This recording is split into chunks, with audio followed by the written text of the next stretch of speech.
সকাল সকাল দেখো চলে এসছে এই যে মাছের দোকান। তো একজন ভাই হচ্ছে মাছ নিয়ে আসে। তো অনেক ধরনের মাছ এনেছিল কিন্তু সবকটাই শেষ হয়ে গেছে, আর এই ছোট ছোট দেখো ঢেলা মাছগুলো রয়েছে। তবে মাছগুলো দেখতে যতটা সুন্দর কিন্তু রান্না করার পরে না মানে ততটা সুন্দর নয়, যদিও টেস্ট রয়েছে, মানে খুব একটা ভালো টেস্টও নয় খুব একটা খারাপও নয়। তবে মাছগুলো অনেকটা ছোট হওয়ার কারণে খুব একটা টেস্ট নেই, তবে এই মাছগুলো না একটু বড় বড় সাইজের হলে পরে স্বাদটা ভীষণ ভালো হয়। যাই হোক মাছটা নিয়ে নিয়েছি। আর রাজারানী যা অত্যাচার করছে মাছের গন্ধ পেয়ে কি বলবো আর তোমাদের। যাই হোক চলো মাছটা নিয়ে এখন বাড়ি যাওয়া যাক। আর সকালবেলাতে মাছ নিয়েছি, মনটা ভীষণ খুশি খুশি লাগছে, কারণ কয়েকটা দিন ধরে মাছই খাওয়া হচ্ছে না এই যে সময়ের অভাবে। যদিও বাজারের দিকে যাওয়া হচ্ছে তবে ওই মেয়েকে স্কুলে দিয়ে দেরি করেই যাচ্ছি, সেই জন্য মাছটা আর ভালো মতো পাওয়া যাচ্ছে না, মানে পছন্দই হচ্ছিল না মাছগুলো। যাই হোক এই যে দেখো আজকের মাছ নিয়েছি, আর ওয়েদারটা দেখো এখানে মানে একেবারে কুয়াশায় ভরা সকাল। শুভ সকাল আমার প্রিয় বন্ধুরা, সবাই কেমন আছো? আশা করছি সবাই খুব ভালো আছো আর সুস্থ আছো। আমরাও না বেশ ভালো আছি। আমি টুম্পা, আমার নতুন একটা ব্লগে তোমাদের সবাইকে অনেক অনেক শুভেচ্ছা ও ভালোবাসা। আজকে দিনটা হচ্ছে মঙ্গলবার, আর ঘড়ি কাটায় এখন ওই সকাল 6টা মতো বাজে। তো সকাল সকাল মাছ ভাই চলে এসছে, সেজন্য মাছটাও নিয়ে নিলাম। চলো এবারে ঘরের কাজবাজ শুরু করব। ওদিকে মামাম সোনা এখনো ঘুমাচ্ছে, সেই ফাঁকে আমি ভাবলাম চলো আগে ঘরের কাজগুলো সেরে নিই, তারপরে তো রান্না বান্না রয়েছে। তবে আজকে আর রান্না করব না, মাছটা ভেজে রেখে দিয়ে তারপরে মেয়েকে স্কুলে নিয়ে যাব। আর ওকে স্কুলে দিয়ে তারপরে বাড়িতে ফিরে এসে রান্না বান্না করব। তো এখন দেখো আমি ঘর দুয়ার সব কিছু আমার ঝাড় দেওয়া হয়ে গেছে, বাসি থালা বাসনগুলো মাজা ধোয়া করে নিয়েছি। এখন উঠোনটা আমি ঝাড় দিয়ে নিচ্ছি।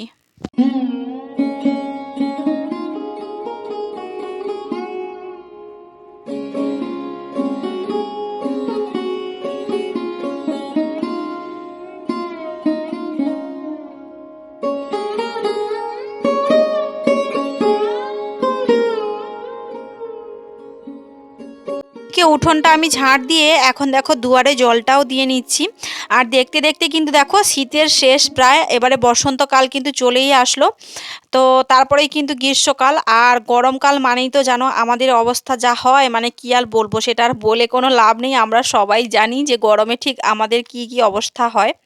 তো এই শীতকালটা চলে গেলে না শীতকালটা ভীষণ মিস করব। তার উপরে হচ্ছে একেবারে সামনেই হচ্ছে সরস্বতী পুজো। আর সেই জন্যই কিন্তু সবাই ব্যস্ত রয়েছে, ভীষণ করে যারা ছাত্ররা মানে ছাত্রছাত্রীরা স্কুলের স্টুডেন্টরা তারা তো অবশ্যই ব্যস্ত রয়েছে।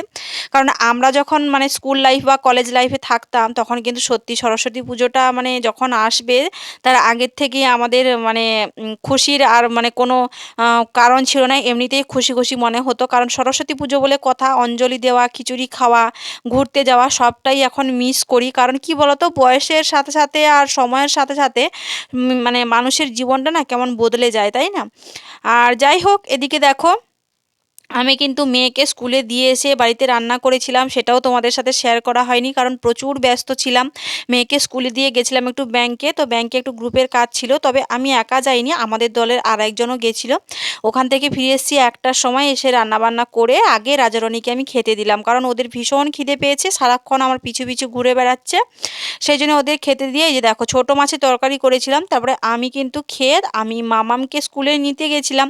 তারপরে ওকে স্কুল থেকে নিয়ে এসে ওকেও এখন আমি খাইয়ে নিচ্ছি। কারণ কি বলতো মামাম হচ্ছে স্কুলে তোমার একটা অ্যাপেল আর একটা হচ্ছে ওই যে বড় বড় যে কুলগুলো হয় বিলিতি কুলগুলো দেখিয়েছিলাম তোমাদের, সরি দেখাইনি তোমাদের।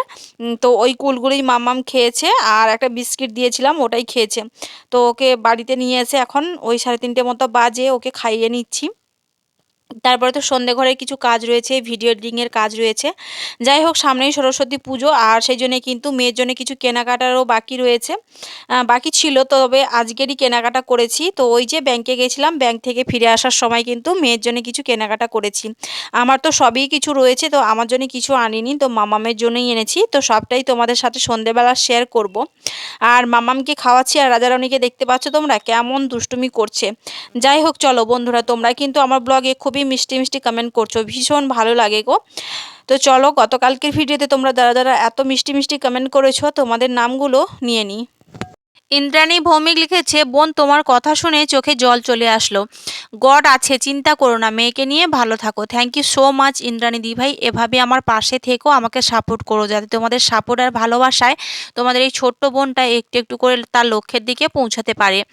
লাইফস্টাইল অফ নাইনা কমেন্ট করেছে, দিদি ভাই নোটিফিকেশান পেয়েই চলে আসলাম, ভিডিওটা খুব ভালো হয়েছে। Thank you so much Naina, এভাবে তোমরা সবাই আমার পাশে থেকো, আমাকে সাপোর্ট করো, যাতে তোমাদের সাপোর্ট আর ভালোবাসায় আমি একটু একটু করে আমার স্বপ্নগুলো পূরণ করতে পারি, আর কিছু ইনকাম করে আমি আমার স্বামীর জীবনে কষ্টগুলো একটু ঘোচাতে পারি, কারণ ওর কষ্ট আমি সত্যিই আর সহ্য করতে পারি না বলেই তোমাদের গতকালকের ভিডিওতে এই কথাগুলো বলেছিলাম।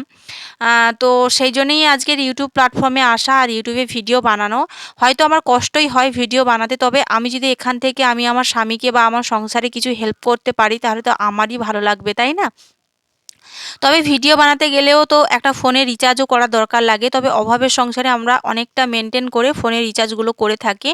তো যাই হোক, এদিকে দেখো সন্ধেবেলা কিন্তু মেয়েকে নিয়ে বসে গেছি, ওকে পড়তে বসাবো, তো সন্ধে প্রদীপ জ্বালিয়ে চলে এসেছি তোমাদের সামনে। তো তার আগে চলো, তোমাদের বলেছিলাম না যে সরস্বতী পুজোর কেনাকাটা, তো কেনাকাটা আজকেরই করে এনেছিলাম, তোমাদের বললাম তো কি কি কিনেছি না কিনেছি সবটাই তোমাদের সাথে শেয়ার করব। তবে আমার জন্য কিছু কেনা হয়নি, সবটাই আমার রয়েছে বাড়িতে। তো মাম্মামের জন্য আর তোমাদের দাদাভাইয়ের জন্য স্পেশাল গিফট আমি এনেছি। তো তোমাদের দাদাভাইয়ের গিফটটা এখন আমি তোমাদের আনবক্সিং করে দেখাবো না, কারণ তোমাদের দাদাভাই বাড়িতে আসুক, তারপরে তোমাদের দেখাবো। তো তোমাদের দেখালে পরে তোমাদের দাদাভাইও তো দেখে নেবে না যে কি এনেছি না এনেছি। তো এই ভিডিওটা অবশ্যই তোমাদের দাদাভাই দেখবে, আর দেখে আমাকে মানে প্রশ্ন করবে যে কি এনেছো, কেন এনেছো, কত টাকা নিয়েছে, অবশ্যই আমাকে জিজ্ঞাসা করবে। তো তবুও আমি ওকে কিছু বলবো না, কারণ কি বলো তো, তোমাদের দাদাভাই মানে সারা জীবনের দায়িত্ব তো আমার, সারা জীবনের ভরণ পোষণের দায়িত্ব তোমাদের দাদাভাই নিয়েছে। তার ওপরে হচ্ছে ও যখনই কোথাও কাজে যায় আমার জন্যে, মানে সব থেকে বেশি জিনিসটা আমার জন্যেই আনে। তো ও তো ভালোবেসেই সবটা করে, তাই না? তো আমার জন্যই সবটা করে। তো আমারও তো মাঝে মাঝে ইচ্ছে করতেই পারে যে ওকে কিছু একটা গিফট করি। তো সব সময় অনেক দিন ধরে ইচ্ছে ছিল, বাট সেটা করতে পারিনি আমি। তো এইবারে আমার ইচ্ছেটা পূরণ হবে, তো গিফটটা আমি এনেছি, তবে ও আসলে পরে ওকে বাড়িতে দেব। তো এদিকে দেখো, মেয়ের জন্য এনেছি এই যে দুটো হলুদ কালার আর সবুজ লাল কম্বিনেশন দুটো ফুল, আর আমার জন্য একটা ওই যে সাদা জুঁই ফুলের নিয়ে এসেছি, ওটা হচ্ছে খোঁপায় বাঁধার জন্যে। আমার আগে একটা খোঁপায় বাঁধা ফুল রয়েছে, বাট সেটাও রয়েছে, এটাও একটা এনেছি। আর সাথে এনেছি মেয়ের মেয়ের জন্য গলার হার, দুটো টিপ পাতা, মেয়ের একটা টিপ পাতা, আমার একটা টিপ পাতা, এগুলোই এনেছি। আর সাথে এনেছি কিন্তু এই বছরের স্পেশাল জিনিস হচ্ছে মেয়ের শাড়ি। তো মামা ভীষণ বায়না ধরেছিল লেহেঙ্গা পরবে, বাট লেহেঙ্গাটা না আমাদের এখানে এত ছোট বাচ্চার মানে পাওয়া যাচ্ছে না। তো অনলাইনে দেখেছিলাম, ফ্লিপকার্ট মিশোতে দেখেছিলাম, তবে কালারগুলো না ভীষণই খারাপ আসে, তো সেই জন্য অনলাইন থেকে আর লেহেঙ্গা নিলাম না।